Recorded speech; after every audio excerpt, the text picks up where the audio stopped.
Hello and welcome to this week's Scrimshaw Show. My name is Evan Scrimshaw.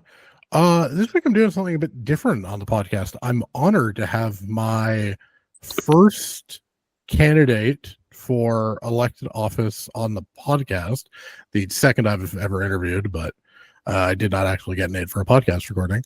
I have a federal technical, I don't know if you're technically an ex-staffer, you're not on the Hill anymore, but the current candidate for the Don Valley West ward, is it ward 15? I believe it's ward 15. Evan Sambasivam. I believe that's correct on the last name. Apologies. You're correct on all fronts. Perfect. So it's rare that I dip into Toronto politics. It's rare that I care about your city in the slightest because I am an Ottawa boy with Montrealer parents. So therefore, I don't care about your third-rate city. But this is a race that actually I do care about. This is an opportunity for progressives to back a candidate who I actually genuinely believe in. So I think the first thing to do, Evan, is, God, it's going to be confusing because we're both named Evan. Just lay out who you are, why you're running, and what you want to do with the seat. Yeah, appreciate that. And unlike apparently everyone else, I actually love Toronto. I love my city a lot. I was born and raised here, and I don't want to live anywhere else. But that's really hard right now for our generation with rent, growing faster than our paychecks. A one-bedroom in Toronto will put you at $2,500 a month. If you're spending 30% of your income on rent, which is what's advised, you have to be earning over $100,000 a year to live in Toronto. Our transit system is a lot worse than it used to be. It's less reliable. It's less safe. It's slower. And that's made congestion worse too. If you're a driver in the city, you're noticing that rush hour starts about a few hours earlier than it used to and ends a lot later. I love Toronto, but the basic things that our city needs are not there. Toronto loves to contest the status of a world-class city, but when I look at what I see around me and I compare it to, housing policy in Paris or transportation in Singapore, we're not close. And that's a choice that we're actively making. And we're seeing across the board in this country, the reason we're making those choices is because we have governments that are out of touch. We have people in power who haven't rented in generations, if at all, who own their homes, who don't take public transit, who might complain if services aren't up to snuff, but for you and me and for our generation, it's existential. And people my age are fleeing the city en masse because our city is not hospitable to the people who make it work. And so that's what I'm about.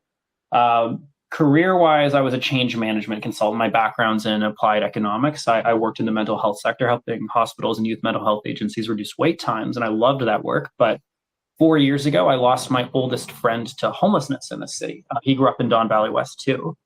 And it made me reflect. I was already working in the social sector, but I realized that the changes that I needed to see in the city to save people like my friend who could have recovered but weren't supported, I need to do that at the elected level. So I ran for council 2 years ago. I came second, and then I worked on the Hill in Ottawa. I worked for Gary and Ananda Sangari, who supported my last campaign, and I worked for Deanne Leboutillier at CRA and Fisheries, where I was among other things, Indigenous policy advisor, but advising on pretty much everything under the sun. Yeah, I've made some calls since you were running, even before this was even on my radar. You do seem like you were the jack of all trades, which is quite the. I've heard more than a few people on the Hill say they're annoyed that you're running because it means that they don't have you as their point person anymore, which is, I think, a high compliment. I appreciate that. No, there was something to that effect in the Hill Times when I left, where and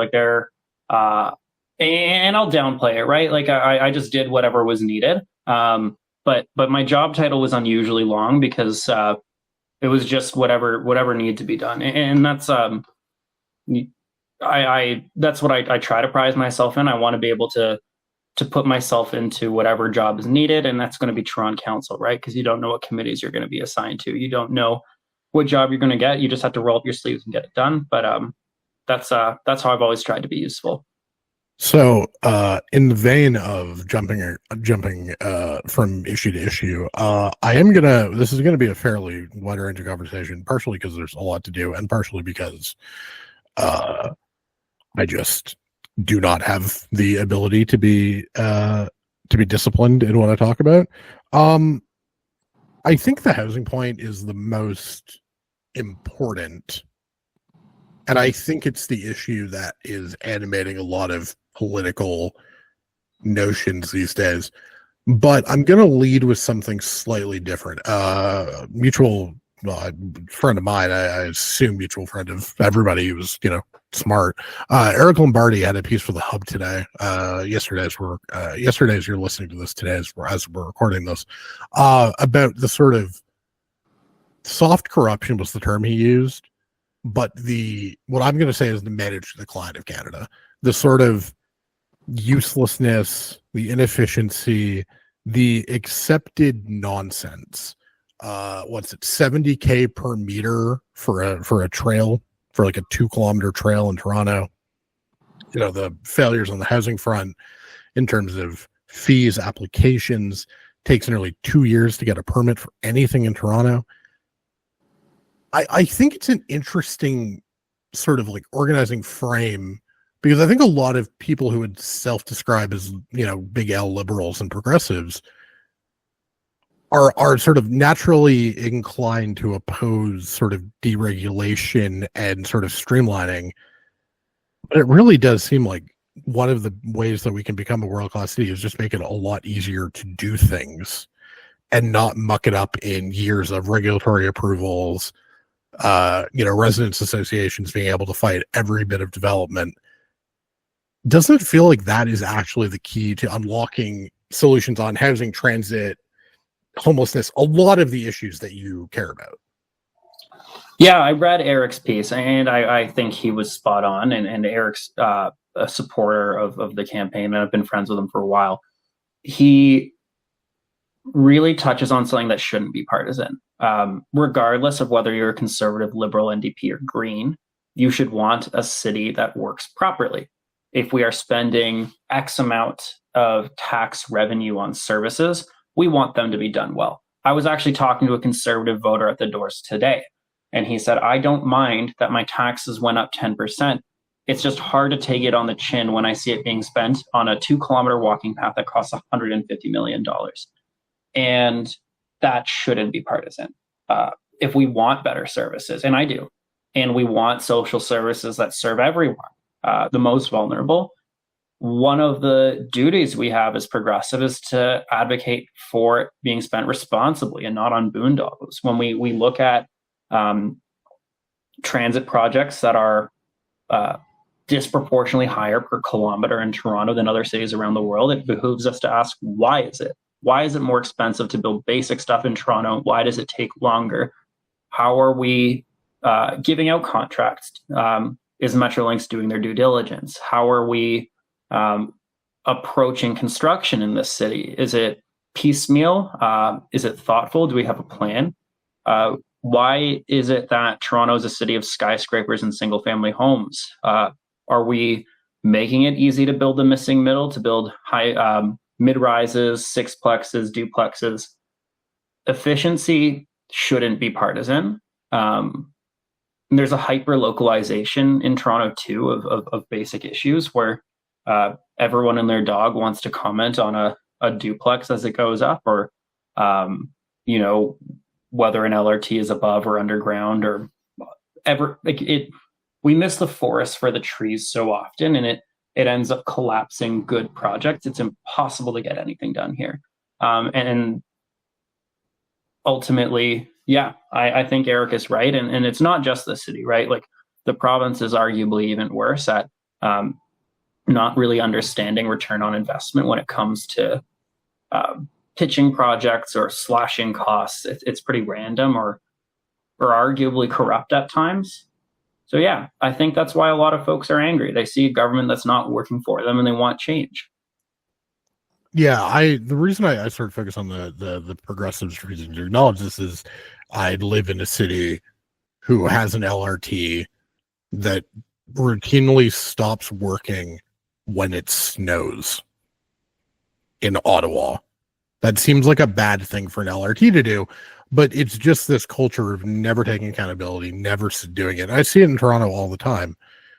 I, so, Mayor Chow has obviously been in the job for about a year now. I don't quite remember when she was sworn in. I know the election was last June. What do you make of her record so far? What do you make of her first year and change as head of the city? Obviously, with a council that was not elected at the same time as her, and frankly was a very sort of John Toryite council. Yeah, I think you're spot on. John Tory handpicked his council because he was running with such high numbers that he was just focusing on making sure that his council reflected him.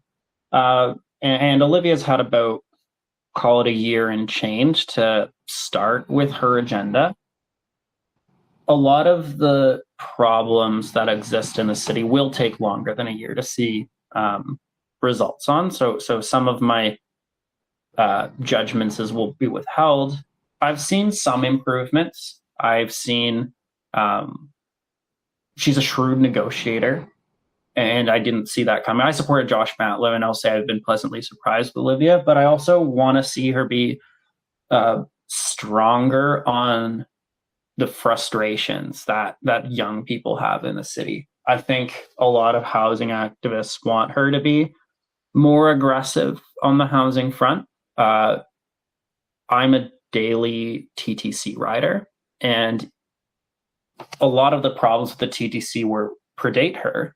We had cuts to service in winter 2023, so that would have been John Tory, but people have noticed transit getting worse and less accountable under her, fairly or not. And so I want to see bold action to rein in unaccountability at the management of the transit board. And that's her, that's Jamal Myers, that's everyone on council right now. But I would say it's a rough look for her when in the past year, the most important problems in the city have gotten worse.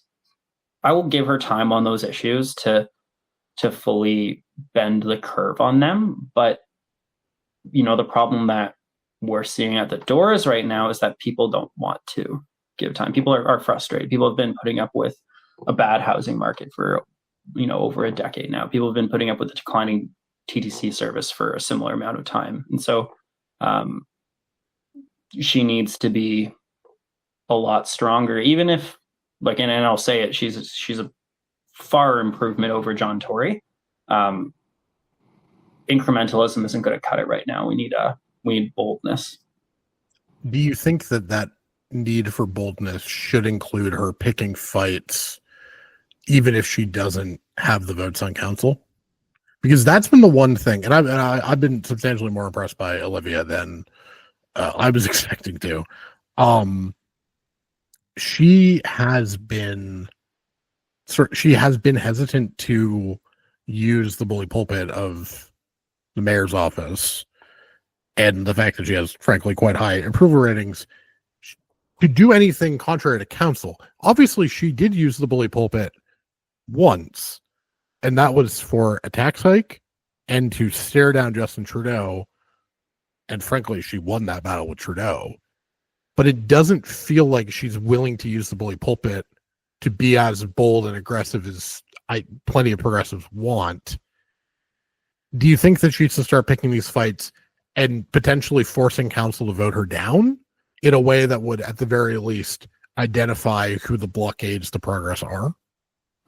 Absolutely.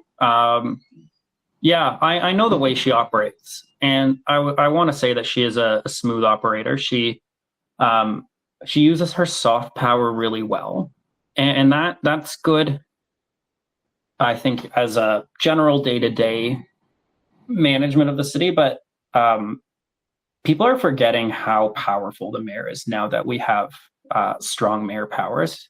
If she sees a problem, and she has an agenda she wants to pass, she only needs a third of council to do it. And I think the city would be impressed to see her be bold. She has high approval ratings, and she may have high approval ratings for a while. But I listened to Nate Erskine's podcast the other day with Trudeau, and Trudeau mentioned that he regretted not getting more of his agenda passed during the majority when you had the political capital to do it. Political capital fades very quickly in this business. And so if Olivia is worried about spending too much capital now, it might disappear anyways. I think the city would love to see bold action, because we are facing crises on a number of fronts right now, and we elected her ultimately to manage them. So I think a lot of people would appreciate shows of strength from her office.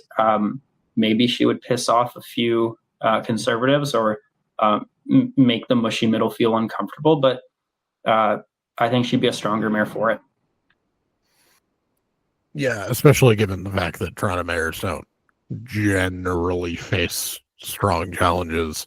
Obviously, Ford is the exception to this, but let's be clear. I don't think Olivia Chat's going to be caught on mic talking, or caught on video smoking crack, or tell a group of reporters deny that he is that he was making lewd comments to a staffer by speaking about his sex life. Don't think she's going to do those two things, so really don't think she has to worry about the Rob Ford stuff.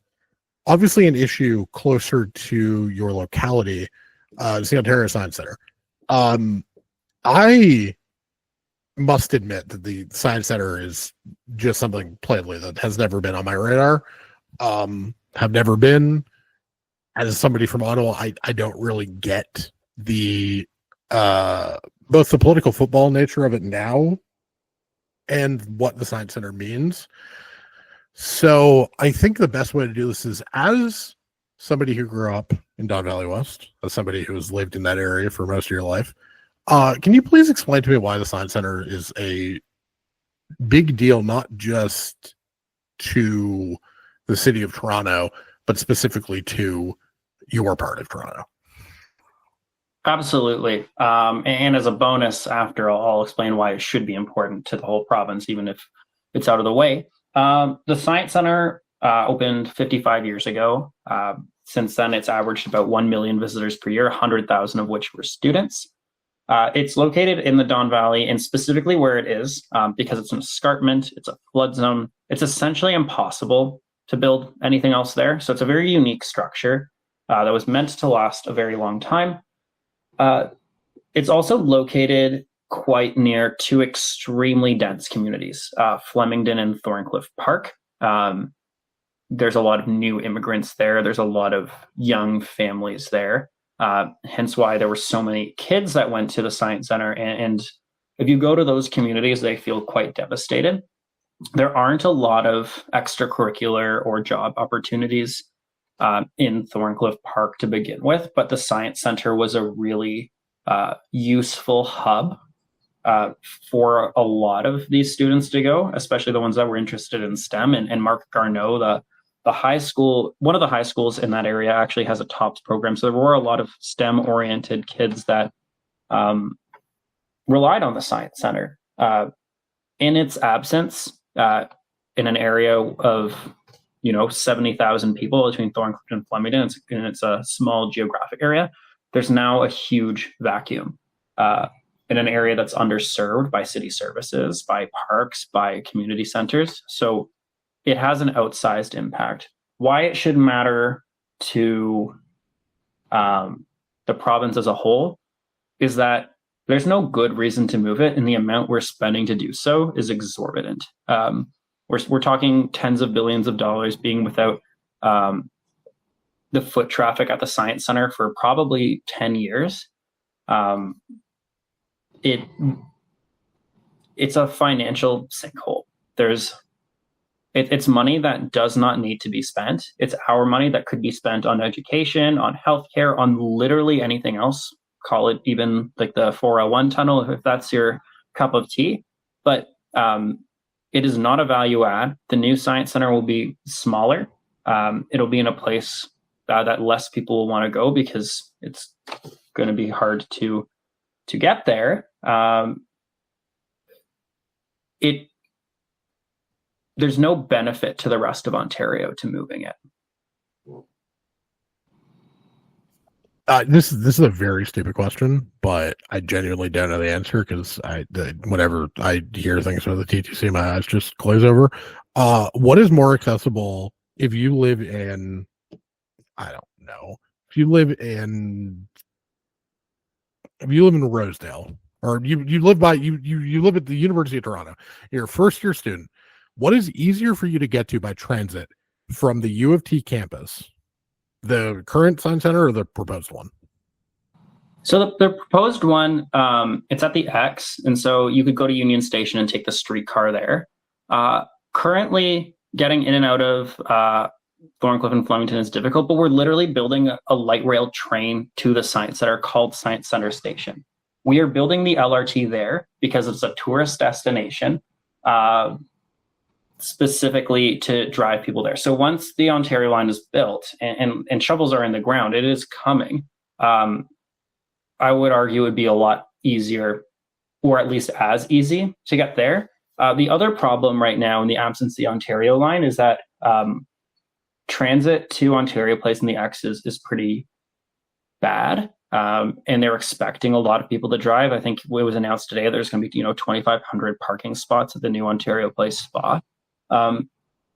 Driving in that part of the city is awful. So the traffic that is already quite bad downtown will get worse if we're putting 1 million footsteps a year right there. But the people that the Ontario or the Science Center currently serves, like, they're walking there. This is two extremely dense communities, a stone's throw away from an Ontario gem. And we also have the Eglinton line that will be going there quite soon, potentially early next year. Getting to the Ontario Science Center will not be that hard in its current location.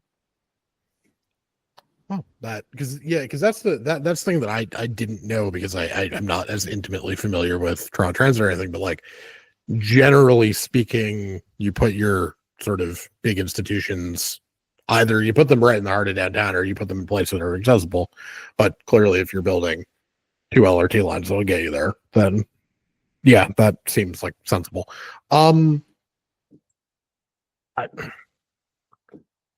Okay, Kathleen Wynne endorsed one of your opponents in this race. Anthony Furey is the leading conservative. Does not seem to, and I am saying this, and no one can get mad at you for what I say, it seems like a miscalculation from the former premier to be backing a candidate who does not, at least from what I've heard, from what I've seen, have a viable path to victory, when your opponent, Anthony Furey, is not from the district, right? No, he's never spent a day of his life here. So seems like a bad idea to try and split the vote between two candidates when you have an out of district firebrand who has made his entire campaign right-wing culture wars, anti-bike lane rhetoric, and has seemingly no actual ideas to make the lives of actual Torontonians better. Because, even I, who is not particularly urbanist, can understand the fact that bike lanes are not the reason why traffic in Toronto is bad. Like, that's not how this works. But what did you make of the former premier's decision to meddle in this race? And you talked a lot about sort of generational change, generational renewal, people who are more in touch with the political state of affairs. Would you say that the former premier, who was formerly the MPP for the area, so at least she has some connection to the seat, what would you say in response to that? I don't doubt that she made her decision with great care for the community in mind, but I do think it's the wrong one purely strategically, and definitely in terms of values. Anthony Furey was opening a bottle of champagne when he found out that the former Premier of Ontario was backing an establishment candidate at a time when a change election is clearly on the horizon. I heard both of them on Greg Brady's show the next day, and Greg was laughing. And look, that's his path. He wants to be the change candidate in this race. That's the only way someone as far right as him could even have a chance in a liberal stronghold like Don Valley West. Someone as openly Islamophobic as Anthony Furey could have a chance in a riding like Don Valley West. I'm a change candidate. I think that's quite clear. And what we've been talking about, and what I only talk about, is the deep-seated frustrations on a generational and class level in our city right now. You're either a have or a has not. If you're renting, you're a have not. If you rely on transit, you're a have not. And that population is getting louder and angrier, and Furey wants to tap into it. And the traditional liberal establishment is not. They're not running on a platform of recognizing where people are, where the tenor of the city is, and providing a sound change for that. I am, and that's my clear path to winning. I think if the establishment spent more time on the ground in the communities talking to folks, they would see what I'm seeing too. And a lot of folks in the communities I'm knocking on are deciding between me and Furey. They're not considering an establishment candidate who represents the types of people who put us in the mess that we are in right now.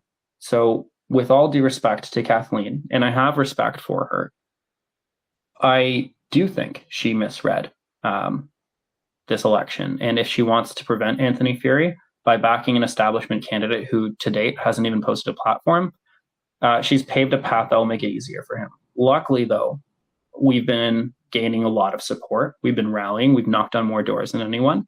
And we are going to stop Anthony Furey from taking a seat on council. Speaking of the liberal establishment being out to lunch, obviously in the neighboring, it does technically, they do touch seat of St. Paul's federally. The Trudeau Liberals got a bit of a nasty, well, I'd say it was a shock, but if anybody read my site, they would have known it was coming in June, losing the Toronto St. Paul's by-election. Do you think, in specific, do you think the voters in St. Paul's who elected a Conservative there are suffering from that same disillusionment and that same anger that you were just talking about, sort of seeing and hearing on the doors? And two, what do you make of the sort of general anti-establishment mood? I mean, John Rustad might win in BC. Trudeau's obviously not exactly polling well. Blaine Higgs might lose in New Brunswick. What do you make of the general Canada-wide wave of anti-establishment disaffection and anger? Yeah, I think those questions are important, and not to mention also the recent LaSalle election in Montreal, where the Bloc took a seat back in the heart of Montreal, which was not on my bingo card. I think voters are angrier than ever and looking to send a message. And I knock doors in St. Paul's, and it's quite close to where I live, and I've spent a lot of my time in Midtown Toronto. So I didn't bet it was going to change, but it wasn't exactly a huge shock. I know a lot of people are angry with the Liberals right now. And I'm not talking just, social conservatives or Bay Street conservatives who are angry. I'm talking people my age who are progressives, are angry with the Liberal government, who agree with, Liberal values 99% of the time. But that is no consolation when you can't pay rent. That is no consolation when grocery prices are out of control. People are angry with all sorts of things. And whenever folks are angry, they throw out the establishment. We saw that in Toronto St. Paul's. We saw that in LaSalle. The fact that John Rustad is competitive despite being, a climate change and COVID denier is a testament to that. The fact that Anthony Furey is even in this conversation at all is a testament that people are looking for change at all levels.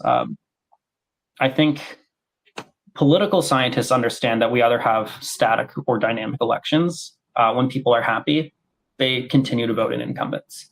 And when people are upset, they will throw at all incumbents, irrespective of whether or not those governments are at fault for what's happening. So I see change elections on the horizon at all levels, from even your local trustee up to the Prime Minister of Canada. And I have spent enough time on the Hill to know that not a lot of people see it that way. I've talked to a lot of people deep in the trenches, and I respect them, but I think there's some policy we can come forward with, or something that we can pass that will turn it all around and make Canadians happy and keep this current government in. But it's really just a lack of a finger on the pulse for a lot of really important people in government. And you can smell that from a mile away. If you've been branded with the out of touch tattoo, then that's a death knell in a change election. And that's true for a lot of the governments we were talking about here. And that's certainly true in this race. And I respect the elected officials that have weighed in on the Don Valley West by-election, but I don't think they see the rhino that's charging towards them. I mean, I think it's certainly fair to say that federal electeds who cannot find it within themselves to point out what is politically obvious to seemingly everybody, I don't think I think it's fair to say that they don't exactly have their finger on the pulse. And certainly I agree that Kathleen made a stunningly terrible decision. And if Anthony Furey were to somehow win with 37% of the vote, she would have many questions to answer. Although, given the state of the 2018 campaign that she ran, it's clear that she does not particularly value introspection when it comes to the role that she plays in electing terrible conservatives. I guess my last question would be, so I have two last questions. One, what do you think the role of Toronto Council should be in fighting Doug Ford? That's number one. We'll do that one first. What do you think the role of council should be in fighting Doug Ford and fighting a government that I think you and I both agree is proposing some wild and crazy ideas? Yeah, I think Toronto Council has felt pretty deflated under Doug, because he seemingly without hesitation will overstep boundaries and make council look impotent. Just let council know from time to time that they have no constitutional authority and he can come in and change whatever he likes. And it's made council scared. We were talking earlier about whether or not Olivia should take bold action against Doug Ford or for the city in general. There are very real repercussions. We have a government in place that is willing to bully the city around on issues that really shouldn't matter. That shouldn't be priorities to Doug. He just has a personal vendetta against the city that wouldn't elect him mayor in 2014. In light of that, I think it's even more important than ever to leverage that soft power that you have as councillor. That's why I fight for the Ontario Science Centre. That's why I'm still a loud critic of Doug, because he is enemy number one. I'm not going to fall in line, and councillors need to let their constituents know that they're not going to fall in line, that we're not, in Doug's caucus, we're standing up in spite of the fact that we have a bully for a premier. I think that's more important than ever. Long term, I want to see Toronto advocate for charter status. I think the fact that our wards were changed in the middle of an election, and I know folks who are running in that election and had their lives overturned, and half our councillors gone in the blink of an eye. There are certain things that, as a major economic center, and I would say the same thing for Ottawa too, for example, that we need protections for cities to make sure that they can do their jobs properly. We shouldn't have a premier that's so microscopically focused on whether or not bike lanes should be allowed in Toronto. The fact that he's weighing in on that at all is baffling. We shouldn't have a premier that's changing the rules in the middle of an election so that people don't even know what ward they're voting in or who their candidates are. These are all quite terrifying overreaches that need to be corrected, and council needs to argue for those. I would also argue that the Ontario Liberal Party needs to do its job in standing up for cities as well. I think that I'm surprised they haven't explored that lane. I think that there's a lot of rich opportunity there that a lot of Torontonians would get on board with. But that's not my fight. But I'd be happy to advise Bonnie on that if she's interested. We cannot get into Bonnie Crombie because that's a whole other kettle of fish. So my last question is, and I'm gonna hold you to this. I want you to make your best pitch to an undecided voter who's deciding between you and Anthony Furey, who's angry at the city and is, in my view, and I think in your view, wrongly considering voting for Furey in the sense that his solutions are not the answer. I'm going to give you 1 minute. I would like to see. I want to hear your tight, confined pitch on why you and not Anthony Furey.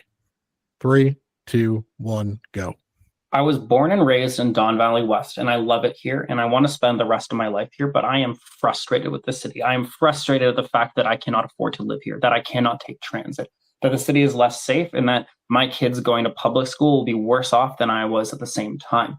We need real solutions. We need to look at what other cities and other governments have done better than us, because these are not unique problems we're facing. I have a platform. It's been stress tested by people that are smarter than me.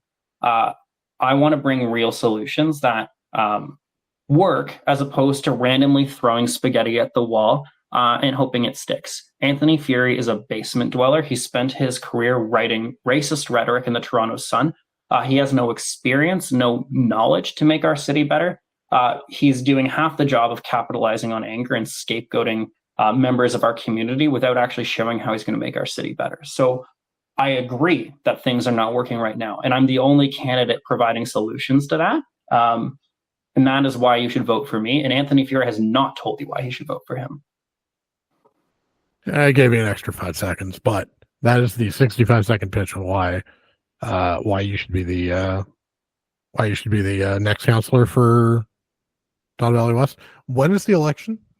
It's November 4th, one day before our counterparts in the United States. Oh God Almighty!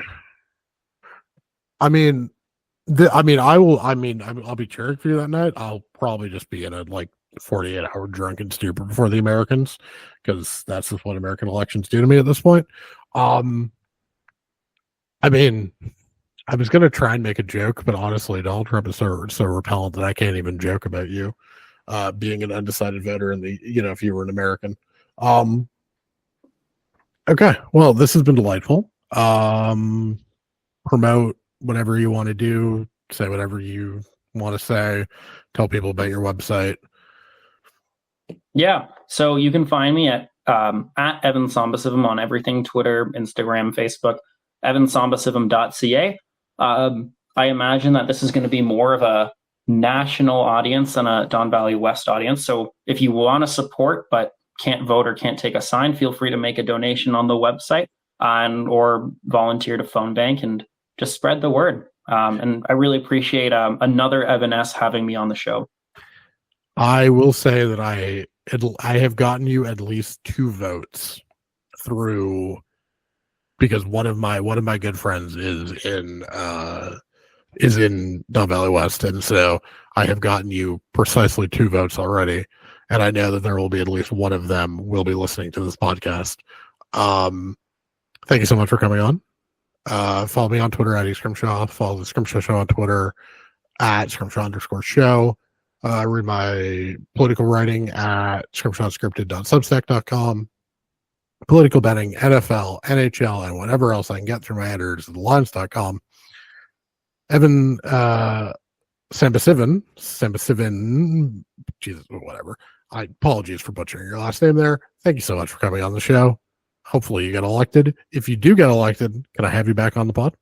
Absolutely. If I'm elected, it's going to be strictly because of the show. So I owe you one. Appreciate you. Thanks, buddy. All right. Take care.